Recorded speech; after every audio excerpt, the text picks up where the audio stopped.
arrowhead the other day out of a slate, hard slate, and used this rock here, but it turned out quite well, and it would definitely help in a crunch. So it's possible without flint to make arrowheads. You just have to be creative and try to concentrate on your shaping. This has already string around it. This is tent pole string, which in a crunch you could take your tent poles and use the internal bungee string as a bow, for a basic bow. But I wanted to read the basic requirements for 3-season equipment list, which most people that go day hiking or even 2, 3, 4 day hiking, camping in the North Shore Mountains or Pemberton, Squamish area should probably consider taking, because it's a national leadership outdoor wilderness guide that's telling you this, and I learned in Vermont, and it's the most important thing to remember is that everything you don't take is one thing that somebody figured that you had to take, so you're sacrificing that, and it may inject, may put you into a situation that you can't get out of. Clothing: socks, wool, rag type, 2 pairs of shorts, 2 pairs of long knicker type, gaiters 1 pair, long hiking boots 1 pair, 1 rain parka, upper body insulation 3 layers, lower body insulation 1 layer, roomy wool pants or knickers, 1 pair of wind pants, 1 cotton long sleeve shirt, 1 pair of shorts, 1 pair of camp shoes or sneakers, 2 pairs of boxer shorts, 2 to 3 bandanas, 1 wool hat, 2 pairs of mittens, 1 pair of gloves, a felt hat with a brim or a baseball cap, an extra long belt. Sleeping gear: 1 sleeping bag, sleeping pad, sleeping bag stuff sack, and 1 ground cloth. I don't carry a sleeping pad. I use brush underneath my tent, boughs, and that kind of thing. Anything soft I can find. Personal gear. So there you have already about 40 pounds of stuff. 3 small stuff sacks, 1 zip bag for food, 1 backpack, basically 60 pounds, able to hold 60 pounds. 1 day pack, which is another 30 pounds. 2 pairs of lash straps, glacier goggles or sunglasses, chapstick, notebook with pencils, foot powder, Papa sunblock, hand cream, cup, bowl, spoon, 1 quart water bottle, 1 small pocket knife, insect repellent, 3 candles, 1 compass, toilet articles, 1 small towel, 1 swimsuit. Forget the swimsuit. You don't need that. Team gear.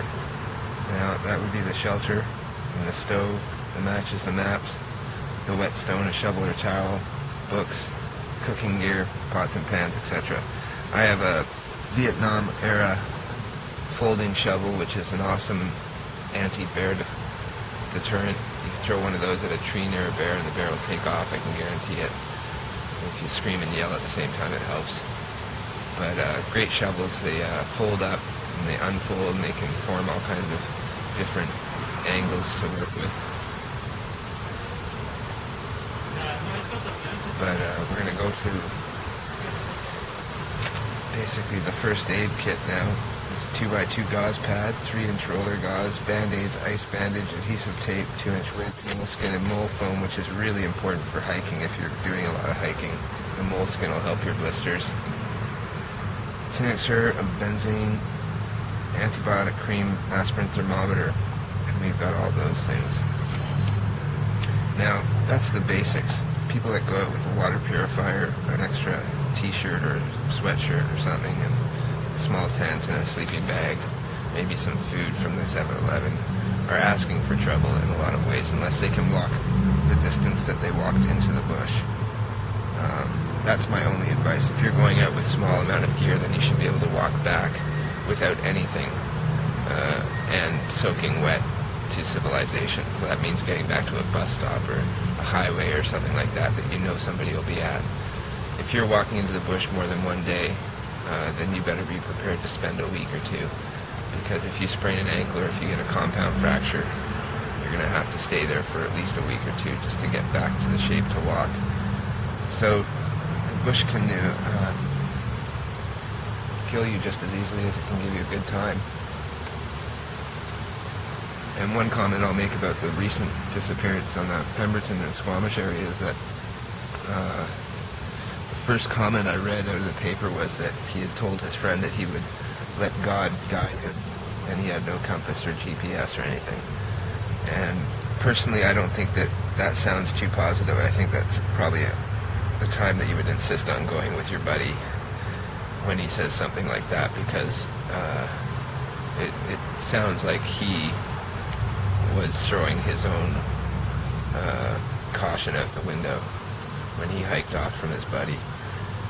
And it's unfortunate, and a lot of people get hurt by people that don't take precautions. And I'm not blaming him or anything like that. Accidents happen. But really, you have to consider yourself. Putting yourself in that situation is putting yourself in a potential hazardous situation. And a hazardous situation for those people who might go looking for you as well, who also may not be as experienced as they should be. And I know they're traveling in groups and they've got radios, but they are carrying very little gear from what I've seen, the search and rescue people. And if I didn't have to work, I would definitely go out for a week or two and try to find this guy. It's just, life gets in the way of things and gets in the way of you being able to help sometimes. So take that list, read it, listen to it again, and consider that that's the minimum gear that the National Outdoor Leaders Group trains with. And the Prospector's Guide as well has about that plus a little bit more weight. A lot of flour and that kind of stuff that you can substitute now. But prospecting in BC, at least with the license, you're allowed to eat while you're out there. If you can't pack in all the food that you need and you get stuck, you can hunt small birds and whatever you need to do to eat, catch fish, that kind of thing, without any fishing license, even in that sense, because you're entitled as a BC miner to sustain yourself in the bush. So take care and have a good summer and a spring season next year, and camp safely.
So, before you go hiking in the Rocky Mountains, think extremely carefully of how you're going to go out there and expect not to come back.